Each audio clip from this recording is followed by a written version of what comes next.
The Israelis have really proven to be terribly incompetent when it comes to their PR moves to try to portray these tunnels, et cetera, as Hamas. They got caught smuggling in weapons and equipment that they were going to plant, that they did plant in the basement of the Al-Shifa hospital, claiming that it was from Hamas, when in fact it was Israel bringing it in.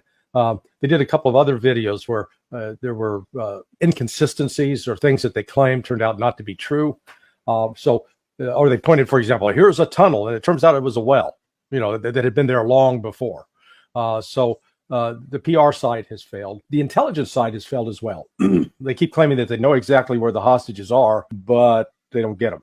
And their strategy, their military strategy right now, I think it's designed to force the Palestinians to flee Palestine, which bring the entire Gaza Strip, force them all out. And the way you do that, destroy, shut down the hospitals. If there is no medical care, it's going to be virtually impossible for large groups of people to remain in that area. And so that's what Israel's ultimate goal is, I think. There certainly are videos out of Israeli soldiers saying that they want to expunge the Gaza of all Palestinians, and so that Israelis can come in and occupy it. So it's a really ugly humanitarian situation. So the New York Post, a tabloid owned by my former bosses, a tabloid in New York City, had front page photos of what appeared to be AK-47s, which they claimed were stored behind an MRI machine. In the hospital. You're telling me that was staged?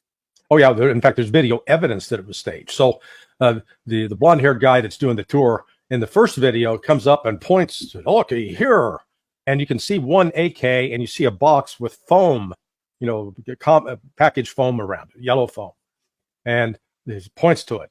Then the next video they put out shows the same location, but all of a sudden that foam around the box is gone, and you got two AKs laying there.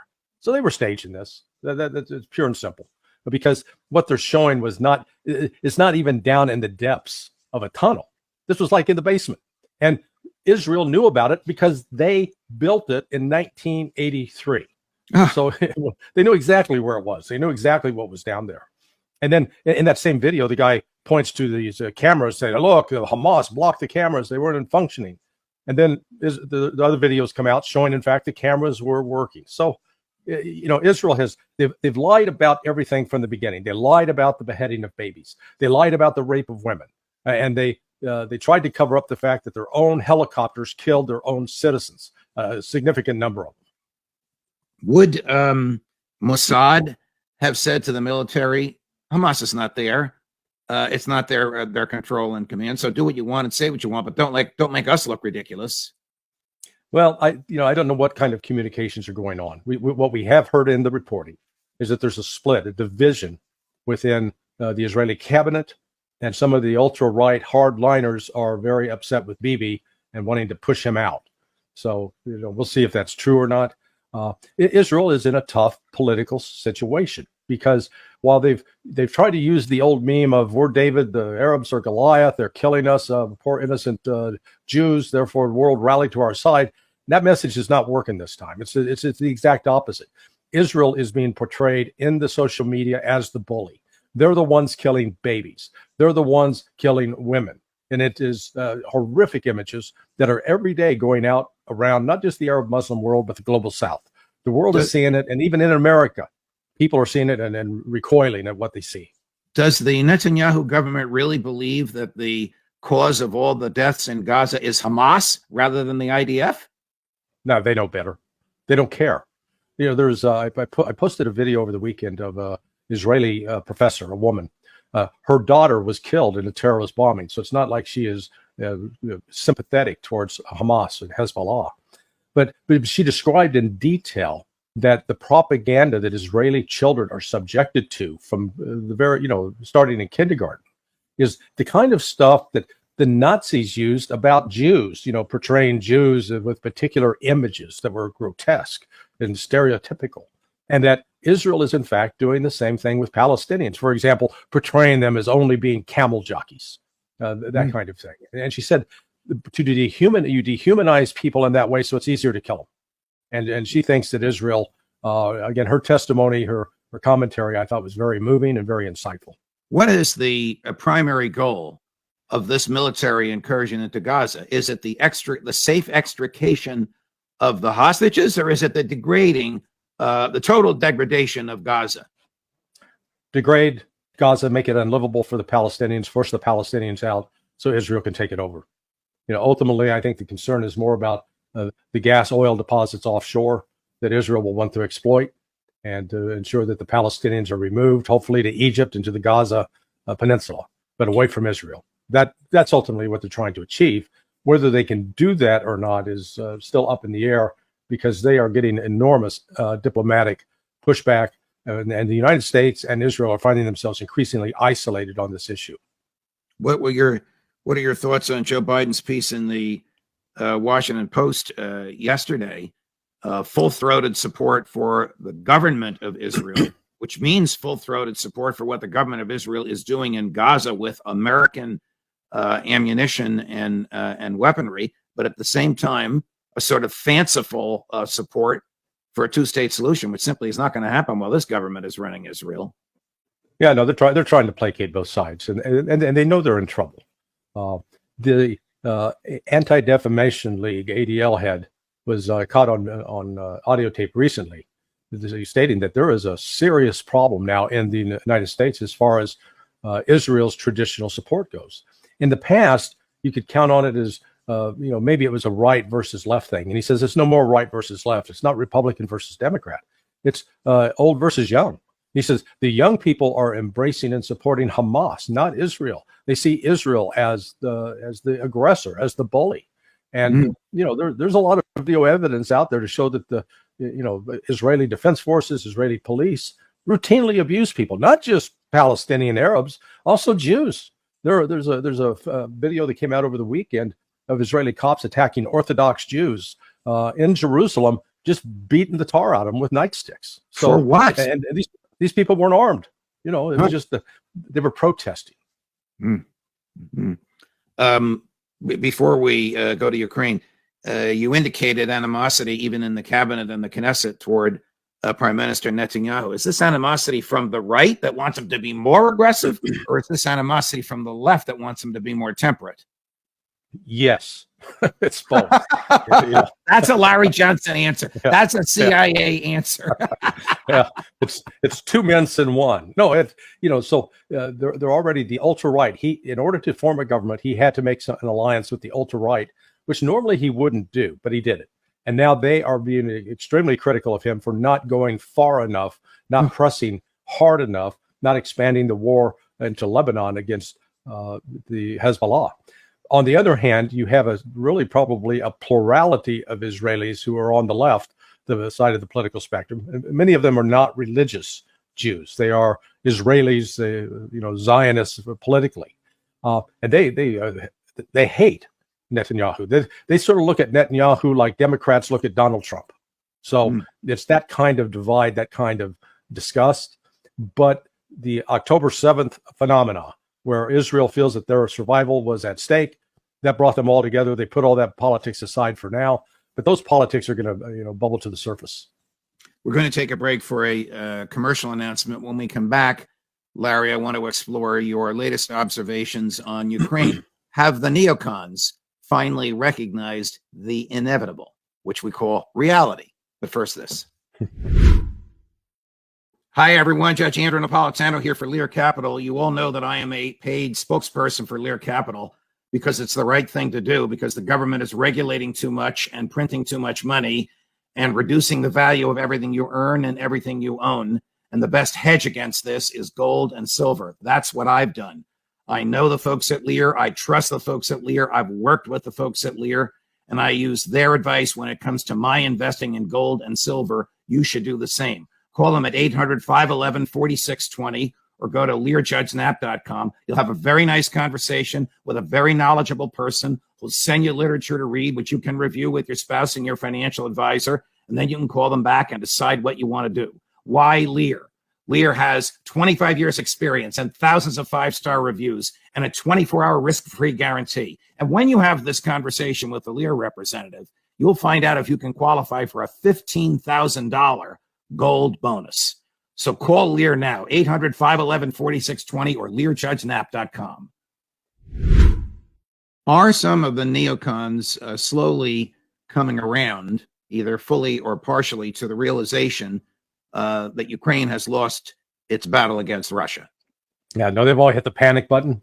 The articles are starting to really flood the regular media, at least print media. So you had this guy Rumor put a piece up, I believe it was in the Wall Street Journal. Then you had Richard Haass and Charles Kupchan. Kupchan was a Obama State Department official. Haass has been, he's been in the mix. He was almost, I think, like a Kissinger protege going back to the 1980s. And they've all come out and said, they lay out the facts that Ukraine is losing and Ukraine has no viable path back to win.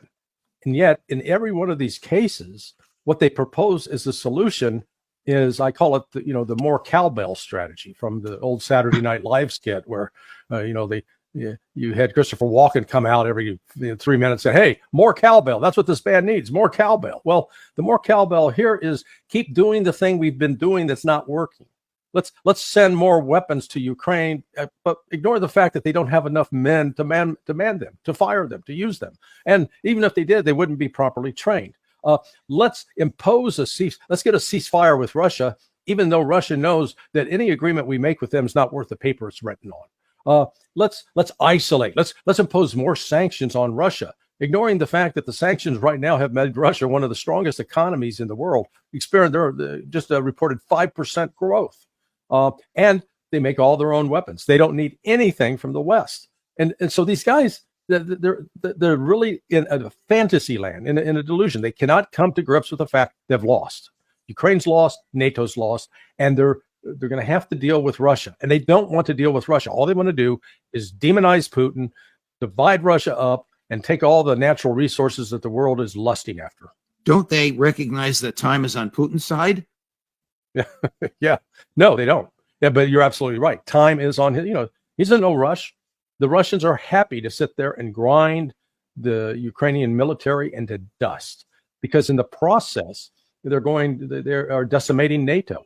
One of the suggestions that Richard Haass and Kupchan made was, we'll bulk up the air defenses of Ukraine. With what? Right. Every air defense system the United States has sent has been a bust, including the Patriot. And we don't have ample supply of Patriots to send them. I mean, it's this kind of delusional nonsense. You see these guys write this, and they're not ignorant, uneducated people. They're experienced. They have an education. But good Lord, they write some of the stupidest stuff. As we are speaking, it's morning here on the East Coast of the United States on Monday of Thanksgiving week. The Secretary of Defense, Lloyd Austin, is in Kyiv. Not very well publicized, but our mutual friend and colleague Ray McGovern reported that this morning. On Friday, the brand new foreign minister of Great Britain, who was the former prime minister, David Cameron, made his first trip abroad as foreign minister, and he went to Kyiv. What the heck are they telling President Zelensky? This is what you call a hospice visit. When you got a patient who's dying, and all the friends and family come by to say farewell. That's what's going on. They have no viable option left. That's the reality. The United States isn't sitting here with warehouses that are top to the brim with weapons, ammunition that they can easily just cart off and send to Ukraine. There's a real question up in the air whether or not the United States will even approve funding before the end of the year. And you've already had Penny Pritzker, the special representative appointed by Biden to handle the Ukraine affair. She's gone over there and basically asked them the question, how long can you survive without our aid? Implying that there was no more aid coming. Isn't the thing that Zelensky needs the most not deliverable? And that's human beings. He needs bodies. He needs troops. He needs unless Joe Biden or Rishi Sunak, the Prime Minister of Great Britain, are going to put troops on the ground, which is unthinkable at this point. How can they help him? Yeah, so far they've basically left the college-age males that are in college that are pursuing careers that will be essential for Ukraine's success 10, 15 years down the road if Ukraine continues to exist. But there is growing pressure against Zelensky to remove that exemption. Already they've been carting off, bankers and lawyers that are in their 40s and 50s. And the average age of the Ukrainian soldier on the front line is creeping up towards 50. It used to be at 43. So they keep getting all the old guys out there who are not physically capable of sustaining the kind of operation tempo that exists. And there are the number of reports is increasing that surrenders by Ukrainian troops are accelerating. And in fact, yesterday the report is that an entire company, 150 guys, walked over and surrendered to the Russians. Like, we're done with this. So I think you're going to see that continue to accelerate towards the end of the year. No pressure on President Putin to end the war. No available youth, unless, as you pointed out, he wants to raid the colleges and universities for President Zelensky. No willingness on the part of the Republicans in the U.S. House of Representatives to send another dime there. Some recognition by the neocons who supported the war, not the loudest like Victoria Nuland and Lindsey Graham, but these other folks you've been talking about. I mean, all of this has to tell the White House, maybe not old Joe, because he doesn't perceive things the way the rest of us do, but certainly the people around him do, that this is over or is just about over. Yeah, and don't forget the drones. So Russia has stepped up its use of drones, these relatively small drones that are being flown by drone operators sitting back somewhere in Russia. And unlike an artillery shell, which doesn't have eyes, you can't see where the artillery shell goes from a first-person point of view. These drones allow you that. So what Russia is doing is they are attacking Ukrainian positions with great regularity, increased frequency, using these drones, and it's killing lots of Ukrainians. And they don't have an answer to it. They have no air defense to stop it. Their electronic warfare is not working, and Russia's capability on this front is becoming more sophisticated, not less, as time goes on. Is there a hard right, a Nazi-like mentality in Ukrainian politics or in the military, which would want a President Zelensky to be gone or dead if he were to negotiate an end to the war? Yeah, absolutely right. The elements represented by groups like the Azov Battalion are these neo-Nazi elements, and I think that has been one of the reasons that Zelensky has been very hesitant to now even attempt to engage in negotiations. But let's remember, a year ago in March 2022, March 29th, Russia and Ukraine had actually agreed to a ceasefire, the outlines of a ceasefire that would have then entailed further discussions on an armistice, a peace agreement that would have stopped the killing. And it was the United States and NATO, with the direct support of the Great Britain, that sabotaged that forced Zelensky to back out of the deal.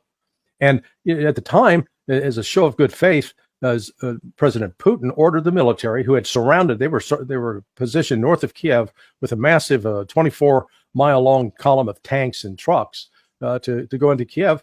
He ordered them to back off. They backed off. I mean, the story at the time was, oh, the Ukrainians beat them. That was a lie. They backed off. And he was saying, okay, yeah, we're serious about going forward with this agreement. And then it was sabotaged by the West. So, Ukraine, nor the United States, nor NATO have any credibility left with Russia. They've already seen, this is the second time they've lied or interfered. They lied about the Minsk agreements. And now they deliberately sabotaged what was going to be an effective peace negotiation. I think Russia realizes they got to fight this to the end. They will destroy Ukraine's military capability, and they will force a political change in Ukraine so that the neighbor that sits on their western border will not pose a threat to Russia. There's a shot of Secretary Austin this morning. Larry, always a pleasure, my dear friend. Thanks very much for joining us. We'll see you on Wednesday for our roundtable. Tried to put the roundtable up, but too many people want to hear you guys. Thanks, Judge. Week. All the best, my friend. Thank you. Bye.